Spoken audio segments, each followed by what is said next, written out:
It turns out that police officials are increasingly ignoring violent crimes, and they are using all of their resources to arrest and prosecute people who have possession of marijuana. And there are significant incentives to do so. Of course. All right, so the Huffington Post actually did a really great report on this, and they lay out all of the different ways that police departments, local police departments, profit from arresting and prosecuting people who have possession of marijuana. So the first thing is that they get federal anti-drug grants, okay?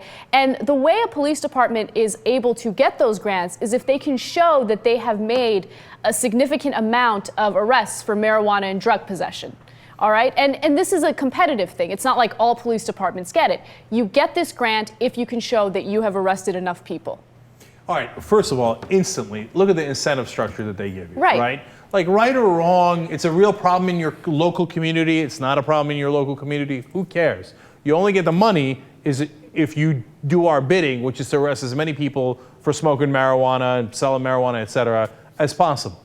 So, gee, I wonder why we got all these people locked up in jail, because they're literally getting paid to lock them up, and as much as possible. And then second of all, if you incentivize them to do that, obviously they're going to do that instead of other things. Of course. Look, they're going to use all of their time and resources to arrest people when they know that arresting those individuals is going to mean that they're going to bring in money for doing so. So here's another example. When they suspect that someone might have possession of drugs, they can do something known as asset forfeiture.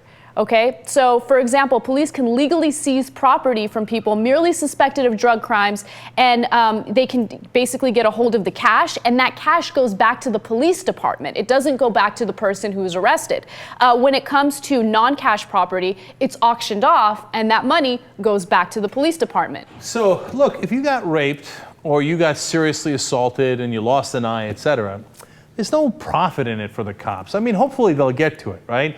But if you had a little bit of marijuana or cocaine or whatever in your Mercedes, hey, they got a Mercedes and they get money from the federal government.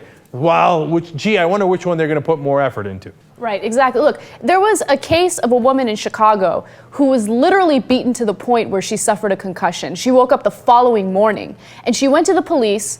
The police didn't care, so she went and did her own investigation to find out who the attackers were. Then she went to the police and said, look, here are the attackers, the names of these people, where they live, please arrest them, arrest them. Finally, after bugging them, the Chicago police decided, all right, fine, we'll arrest these guys, but stop bitching about it.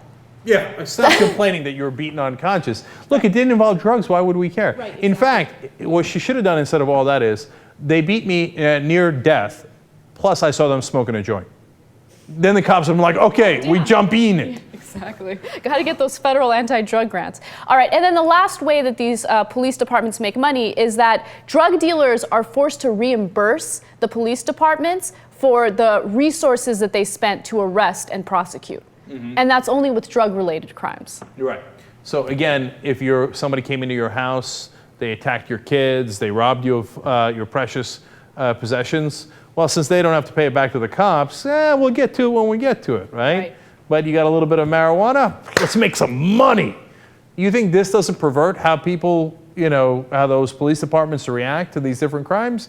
You're crazy if you don't think that. Of course they respond to financial incentives. And this is an increasing issue because if you look at the statistics, if you look at 1981 to 1995, there were a total of 33,775 marijuana arrests. However, between 1996 to 2010, there were more than 500,000 marijuana arrests. Gee, 500,000. Gee, I wonder if it had an effect. I can't quite tell.